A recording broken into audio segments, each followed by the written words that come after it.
Assalamualaikum warahmatullahi wabarakatuh. Pengibasan Paudai, pengurus cabang Hipaudi Kecamatan Gading Mangu Kabupaten Cilacap, Sabtu 19 Februari 2022. Tadi sudah disinggung oleh moderator kami apa itu Paudai. Kita semua sudah sedikit tahu lah ya. Sedikit tahu tentang Paudai karena sudah ada yang mengikuti di dalam kegiatan belajar mengajar di SIM PKB.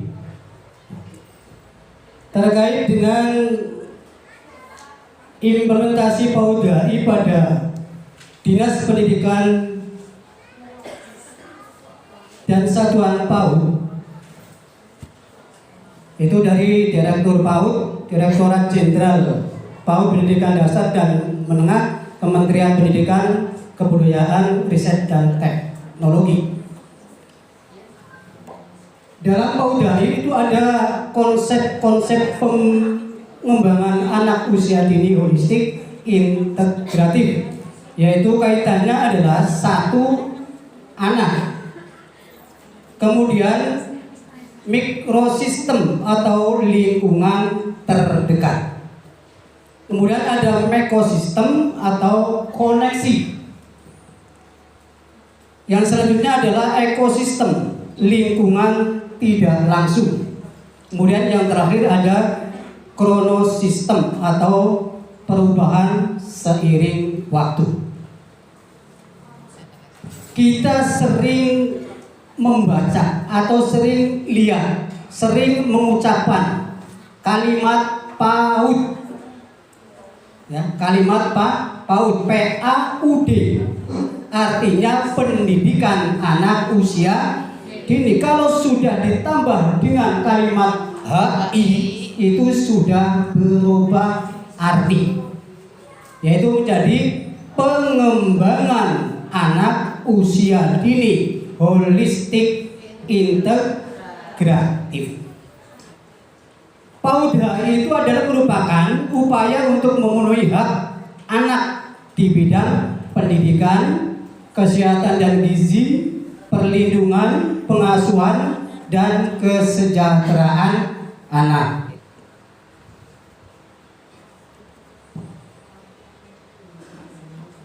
Selanjutnya ada beberapa pengertian dalam Paudai atau pengembangan anak usia dini holistik integratif. Itu menurut Peraturan Presiden Nomor 60 Tahun 2013, itu terdapat dua hal penting dalam pengertian Paudai.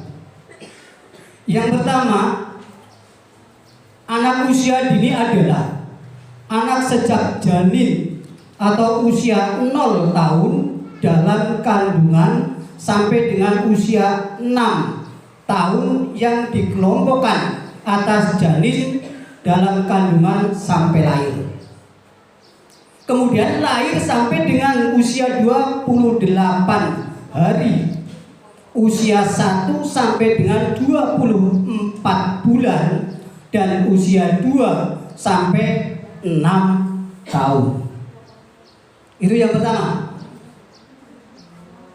Sehingga kita tafsirkan di nomor 1, ternyata pendidikan anak usia dini itu dimulai sejak 0 sampai 6 tahun.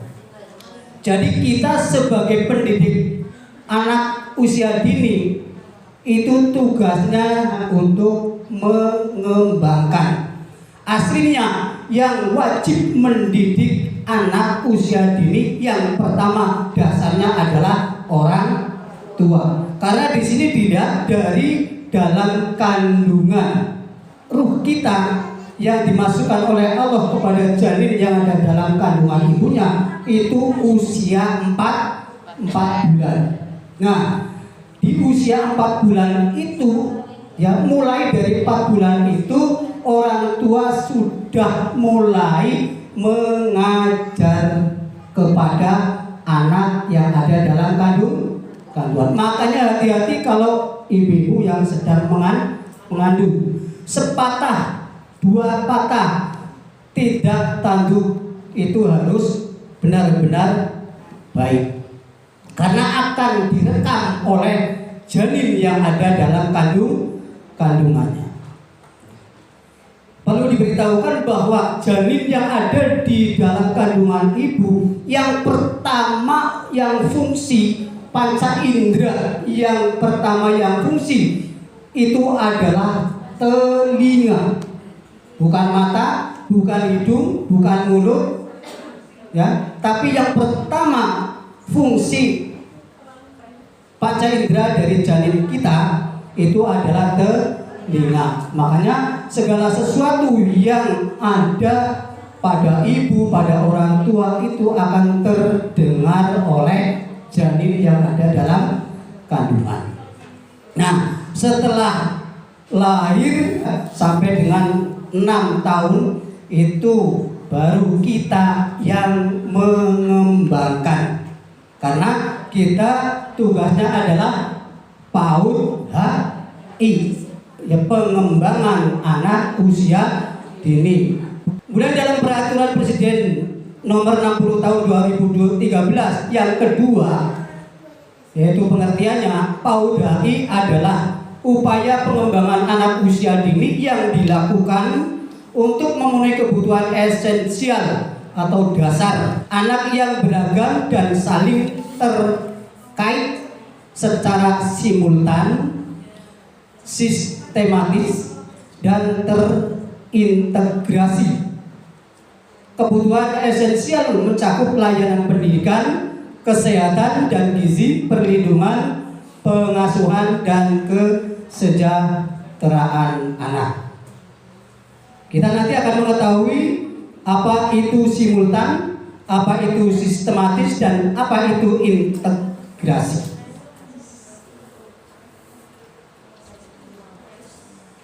Tujuan PAUD HI.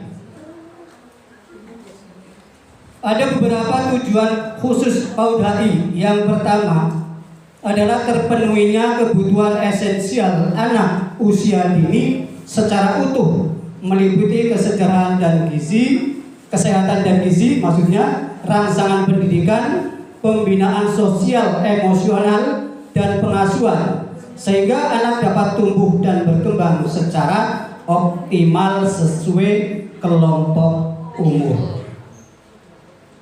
Yang selanjutnya, terlindunginya anak dari segala bentuk kekerasan, penelantaran, perlakuan yang salah, dan eksploitasi, ya, dimanapun anak berada.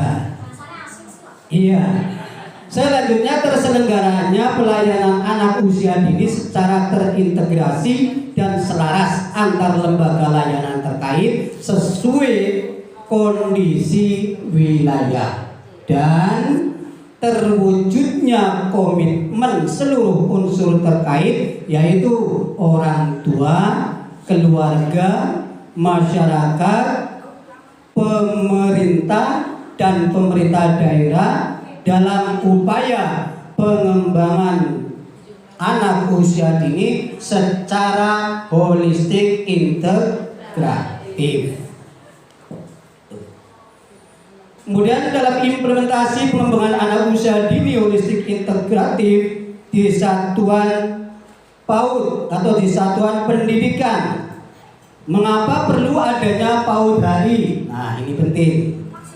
Mengapa perlu adanya PAUD HI? Yang pertama, karena anak mempunyai kebutuhan-kebutuhan esensial yang harus dipenuhi untuk tumbuh kembang yang optimal sebagai dasar untuk terciptanya SDM atau sumber daya manusia yang unggul.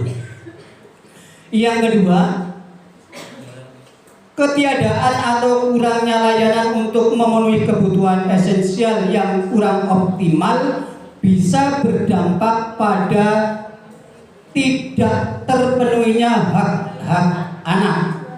Di antaranya hak-hak itu adalah hak untuk mendapatkan layanan pendidikan, kesehatan dan gizi, pengasuhan, perlindungan, serta kesejahteraan.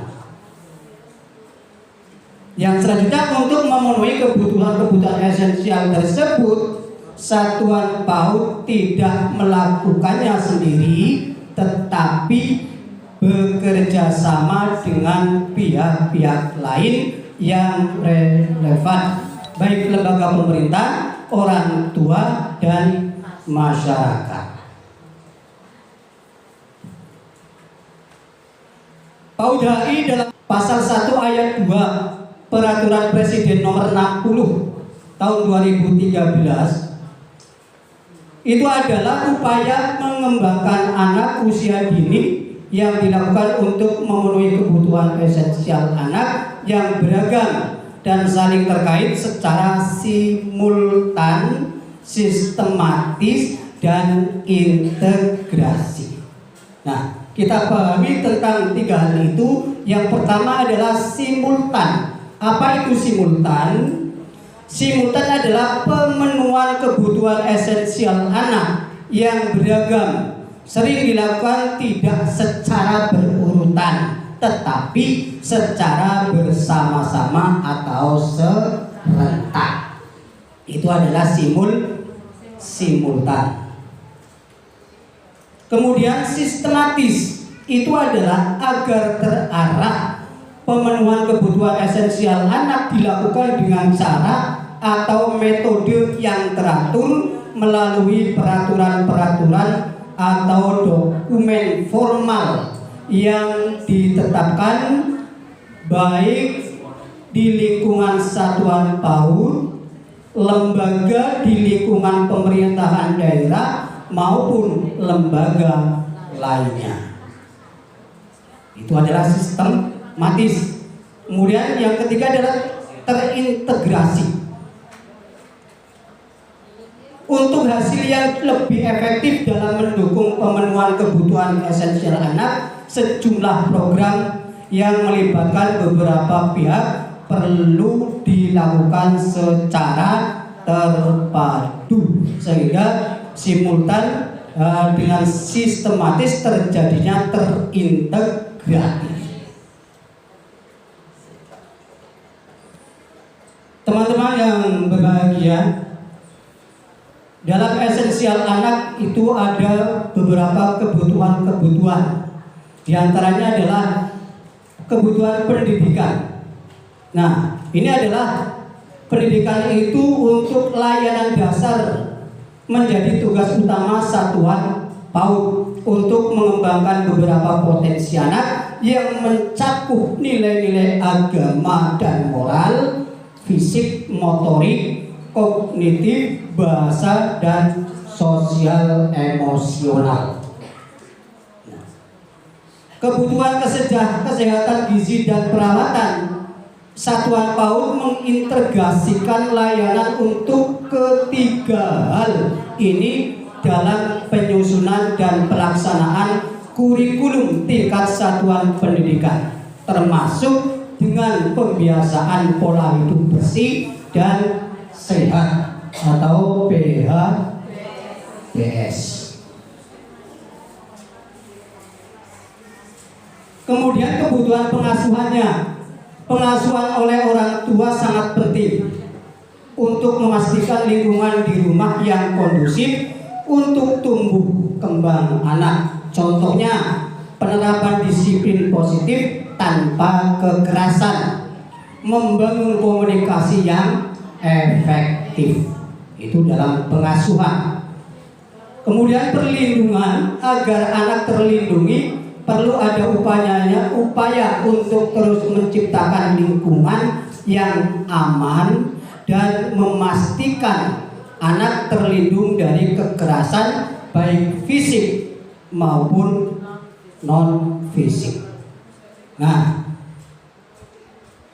terus kesejahteraannya, yaitu untuk memastikannya kesejahteraan anak harus ada upaya pemenuhan hak anak atas kepastian identitas, kebutuhan fisik, psikososial dan kebutuhan rohani.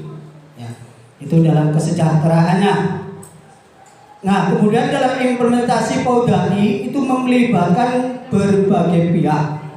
Itu diantaranya satu adalah satuan PAUD, yang kedua lembaga pemerintahan atau terutama pemerintahan kabupaten kota, yang ketiga masyarakat, dan yang keempat orang tua. Itu yang terlibat dalam implementasi pengembangan anak usia dini holistik integratif. Kemudian peran-peran dalam PAUD sebagai penghubung, ya, peran satuan PAUD sebagai penghubung. Satuan PAUD sebagai tempat berbagi aktivitas layanan untuk memenuhi kebutuhan esensial anak, termasuk oleh lembaga-lembaga lain. Sebagai contoh, sarana dan prasarana di satuan PAUD bisa digunakan untuk pengukuran berat dan tinggi badan dan pemberian vitamin A pada anak yang dilakukan oleh kader posyandu. Sebagai penghubung kelas orang tua untuk pencegahan dan penanggulangan ses atau stunting, itu bisa dilakukan di satuan PAUD. Ya, sekarang banyak sekali PAUD yang bisa digunakan untuk kegiatan posyandu, penimbangan anak dan sebagainya. Itu karena ada sebagai peran penghubung atau dalam satuan PAUD itu sendiri. Kemudian PTK atau penelitian tindak kelas, itu satuan PAUD mempunyai informasi tentang layanan pemenuhan kebutuhan anak oleh lembaga lain. Dengan informasi ini mereka bisa menghubungkan anak atau orang tua yang membutuhkan dengan lembaga yang relevan. Beberapa contoh diantaranya adalah menghubungkan orang tua yang anaknya belum mempunyai akta kelahiran dan kartu identitas anak ke Dinas Dukcapil. Kemudian memberikan info tentang layanan psikolog atau terapi untuk orang tua dengan anak dengan disabilitas. Selanjutnya PTK, satuan PAUD yang relatif sudah bagus dalam pelaksanaan PAUD.ai, bisa menjadi fasilitator untuk satuan-satuan PAUD yang belum melaksanakan, misalnya pos PAUD. Ini bisa dilakukan diantaranya dengan berbagi praktek baik melalui pusat kegiatan gugus atau PKG PAUD, kelas orang tua, dan sosial media. Nah, pihak-pihak lain dalam pelaksanaan PAUD.ai dan contoh-contoh program mereka yang bisa diintegrasikan di satuan PAUD.